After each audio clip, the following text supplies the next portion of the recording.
I would like to introduce for the very first time to the NFC Now podcast a very interesting 25-year-old man.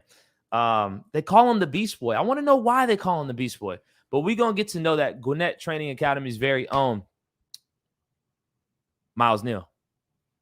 Let's get him on. Is he in here? What's up, gang? So you hear me? You got me? Yes, sir. That's what's up, man. Happy Monday. How you living? I'm here, man. That's all that matters, man. Good or bad, I'm here. Just thank God. That's all I can do. Word. Who is that person that you would reach out to right now just to let them know that you appreciated them? My mom, my brother, anyone that's impacted my life as a whole, anyone, everyone. Most definitely, man. I just encourage you to do that. Again, ladies and gentlemen, boys and girls, my man Myles Neal is now here on NFC Now, show number 46. Let's go ahead and get it started right from the top, man. Where do we get the Beast Boy from? The Beast Boy comes from my coaches, man. That comes from my personality. My training, like the way I train, just explosive. It's just beast-like. So they call me the Beast Boy because from the jump, they've always called me the Beast because of just how much I go hard in the gym, how hard I train. And OC, he was the one who gave me that name. For the first time that they see me like in a street fight on YouTube, he said, "Yo, this dude's a beast. Let me just train him, tame him, and just like turn him to a ninja, and then just unleash me on people." That's all. Okay, so street fighting, was that the foundation of your martial arts journey? No, the foundation was wrestling. The street fight just come and go. Like people just like, "Yo, pull up on YouTube." Like I don't know, it was just some weird stuff I just got into growing up. So okay, where'd you wrestle at? Where'd you grow up, man? I'm curious. Okay, so I grew up all up the East Coast. North Carolina, that's where I was born. Probably till like, I was there till like I was 14, 15, came to Georgia. So I was 18, went to New York. So I was 21. So like, I was everywhere, bro. So you wrestled all throughout, or like, was there one of those stops that you like really got into wrestling? What got me into wrestling, was just like, I just needed something to get into physically wise, because I was just down bad, like mentally wise. I had just lost my bro. He was murdered 2016. So I had 1 year of sports left to do like in high school. So I just did wrestling. I just fell in love with it. And like, it just went on and on from high school. Well, you can't wrestle like outside of high school. Like, I used to go to college. So like, I just found a gym. And I just like came back to Georgia, came here. So I'm a little bit nervous because I don't really do this podcast stuff. But I came to Georgia and I found this gym. It's like 5 minutes from my crib. So like, I'm gonna come here, and I just fell in love with it. Indeed. Again, ladies and gentlemen, Myles Neal joining me here on NFC Now. Bro, it's my job to make you just feel comfortable. Maybe I'm not doing my job the right way, man. It's nothing but love, bro. It's nothing but love. When you were asked to come on the pod, bro, what was your initial emotion? Let's talk about that. You talk about you a little nervous, man. Like, what was the initial emotion, bro? I was just lit. I was just happy. You know what I'm saying? I just want to come up here, talk to you, talk to the people, but I also have anxiety, so like it just happens. So like I just gotta like woosah, and then I'm good type shit. It's nothing but love, man. Do you watch the podcast frequently? Yeah, every Monday. So you're logged on. Do you have certain people, or you like to watch your gym members? I watch anyone. Like I kind of like hearing from everyone because everyone has their own story. So like It's just cool to watch people come on, talk their ish if they need to. It's just cool. It's important to me. I love it, man. Every Monday I'm here to just have an opportunity just to get to know you. And my first introduction to you, man, was and it might have been before that, but the first time like Myles Neal was like a thing on my mind, bro, was that time you walked out at Tannery Road for your fight with the mask. And it was just that it was the Beast Boy energy that I felt, when you just came in there and did your thing. And I was like, okay, I'm interested now. You know what I mean? But again, I'm here right now just to get to know like the man behind all that. So like the walkout, it wasn't even like really planned. Like I dance a lot. Like I'm out here dancing, being a goofball. Like that's just my personality. I wasn't coming out there trying to like show off or like be arrogant. it was just me. It's all like what I felt in the moment. The mask came from my dad though. Like, Really? yeah, it came from my dad. He told me to come out there, put the mask on, just like be like a entertainer. So Yeah, your dad is supportive of your MMA career. yeah, mom and dad. Yeah, Indeed. Now, because you hear a lot of people that parents are just kind of like, maybe not as supportive or kind of just like, you know what I mean? yeah. He used to Um, oh, he used to fight too. So was he a boxer? boxer, but he didn't really go nowhere with it. He got injured, so like he didn't really go too far. But he fought coming up though. Indeed. So you get to Atlanta. You say you go to that gym 5 minutes down the block from where you live. Is it the same gym that you are currently? Yes, sir. UTA. Okay. So boom. What was it about GTA, Gwinnett Training Academy, for those out there? What was it about Gwinnett Training Academy that made you continue to go back? It was just like the energy here. Like everyone's here to learn. There's like no egos here at all. Like you come in here. I came in with the ego and got my ego checked at the door. So like, like first day sparring, got my nose like bleeding. I'm like, no, I like this. You know what I'm saying? It humbled me, and also like just showed me like it's more than just really just fighting. It's like a family here. That's what really grabbed me. Like they're very like Indeed. family like here. Now, did you get that same feeling that you felt when you started wrestling? Because you did say a little earlier that I fell in love with wrestling. Was that same type of energy that you felt with martial arts? Yes, sir, for sure. Again, ladies and gentlemen, Myles Neal joining me here on NFC Now ahead of his fight versus Trace Harper October 20th at Jesse Wable's Amateur Series show number 6. Before we get to the actual fight, I want to just dig a little deeper into your why of competing. You said your brother was murdered in 2016. Yes, sir. What was his name? Journey. Journey. Older, younger? Well, he's older by like 1 year. So like with me and him, my birthday is May 12th. His birthday is May 13th. So on my birthday, we'll be the same age until the next day. So he was like my twin. Fire. That's unique. What kind of relationship did y'all have? It was like, boy, it was like a love hate. Like we fought every day, but like we could fight and then be playing the game like 5 minutes later. Like it's like a very very strong bond. But like he stood up for me, same for him. But it was just like a love hate. I opened the show talking about just loving on those around you because you never know what's going to happen, man.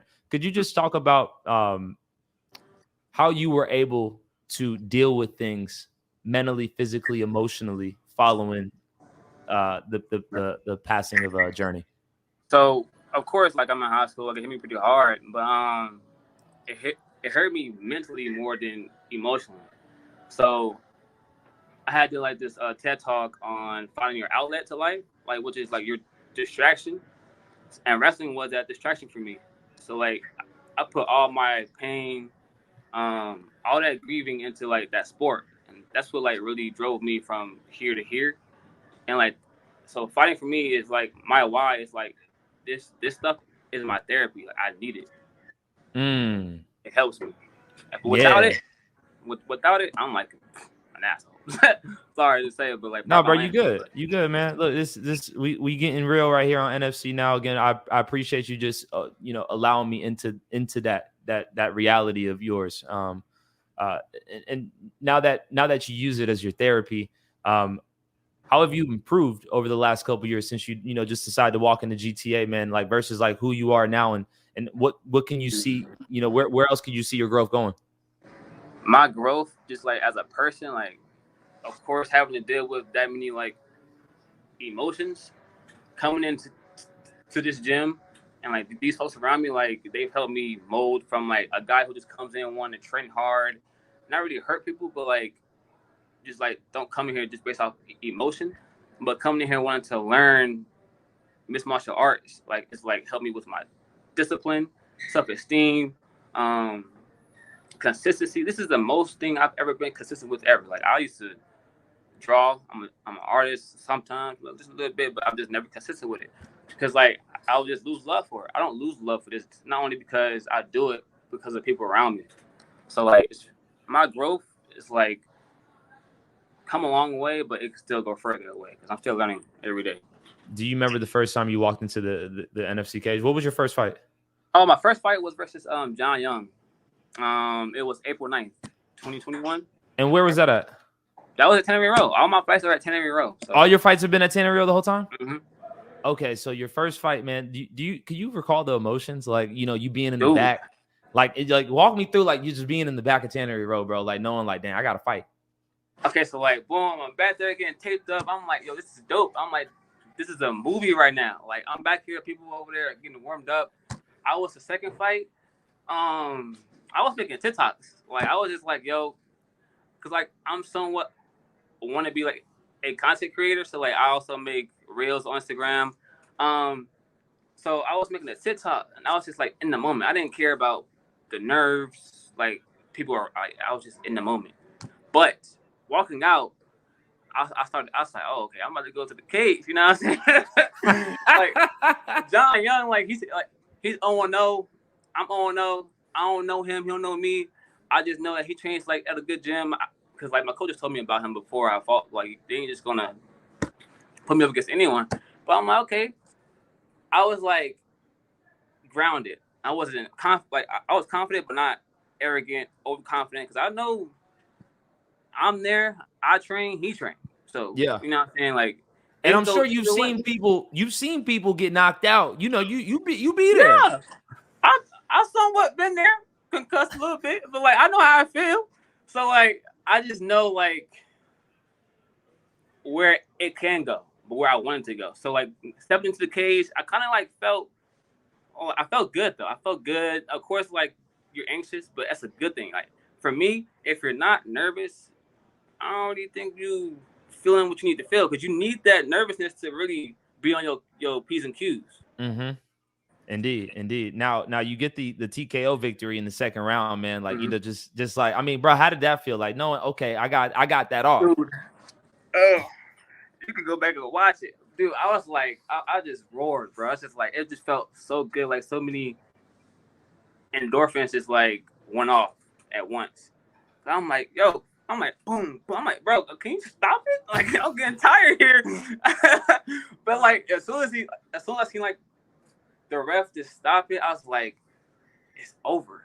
And I just roared. It just felt so good. Like, all that adrenaline, the endorphins, like, that's a good feeling. So I've been on both sides, winning and losing. I'm 2-1 now, but like I've gotten both feelings, you know what I'm saying? So I know how it feels to be humbled and also to be like, you know what I'm saying, praised or like feel good when you win type shit. So is that like a drug? Like that feeling that you just described? Bro, is that yes. Like the drug is like hearing that cage lock. It's like, okay, now it's time to go. Indeed. Now it's time to Yeah. Again, I appreciate you just walking me through like that real raw emotion that you're feeling behind there, because I can only imagine. You know what I'm saying? Like you got to make the walk. Go ahead, talk to me. You turned me up though. The second fight, you turned me up. I was like, yes, sir, I'm ready to go. I was still dancing, I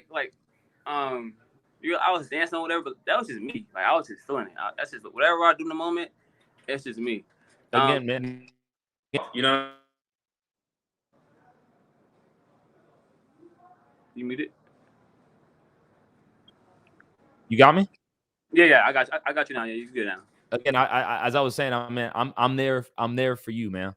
I'm there for the people. You turn me up. For sure. So you go out there at the time that I announced you. You go out there, you win via armbar. Since then, you're coming off of a loss. No. Mentally, where are you at with it? I won 2 straight, and then I lost afterwards. And the submission I had on Damon Friend was a standing guillotine. They have it as an armbar on Tapology, but it's a standing guillotine though. But you said walk you through like the feeling of it. Nah, I'm just talking about like your emotions now, being that you are coming off of a loss. And I don't lost in life. I think me losing my brother like it's really like I don't losing like okay. I just gotta come back from it harder. I just gotta like put in more work.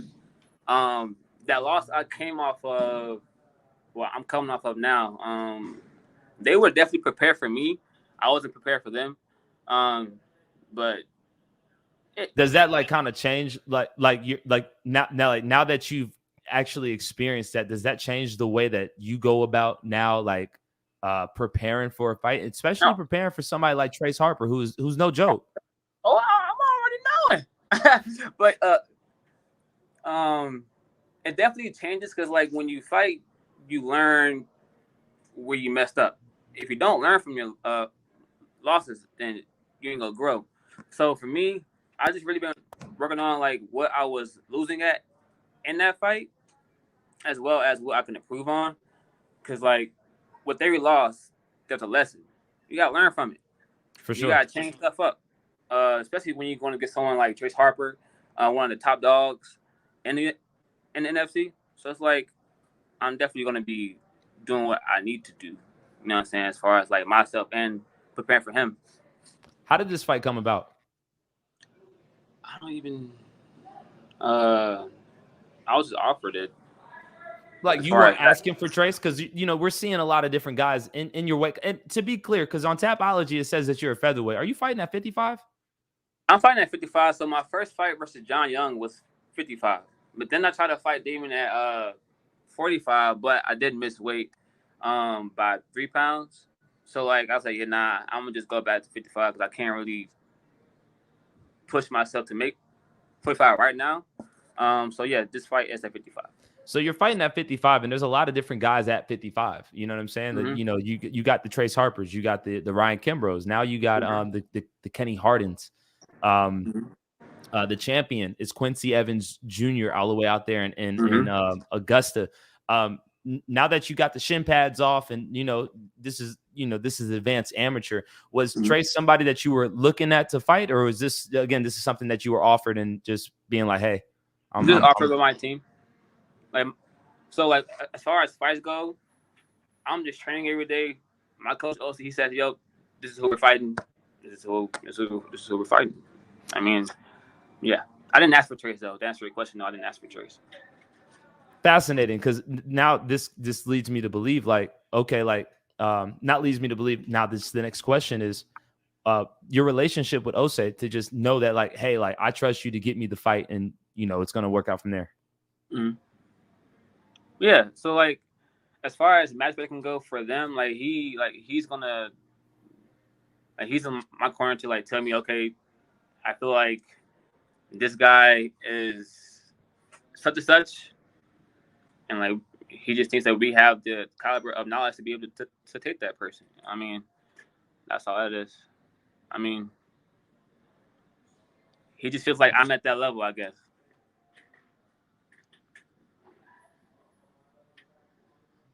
You're muted.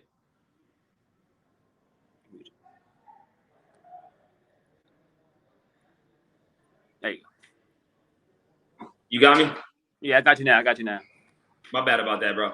If you could just go more in depth about your relationship with Osei, not only just like the process of him getting you a fight, but just like the fact that, hey, like you have that level of trust in him. Could you talk about the man Osei is in y'all's relationship? Well, he's one of my head coaches. When I first came here, he's the one.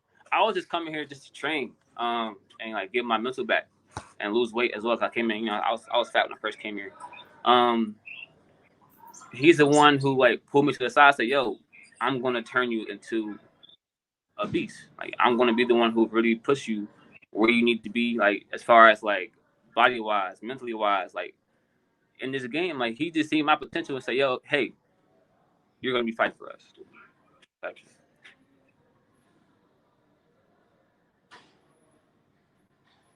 can't hear you. Julien, I can't hear you.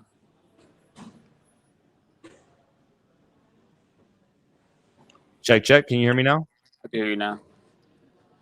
Sorry about that, man. I'm just having some technical difficulties. Side again, ladies and gentlemen, boys and girls. Myles, Neal joining me here on NFC Now, show number 46. What did Osei just wanting to like really take you under his wing and be like, hey, man, I'm gonna turn you into a beast? What did that do for you, and like just like y'all's relationship, and what do you think about him as just a man and a coach?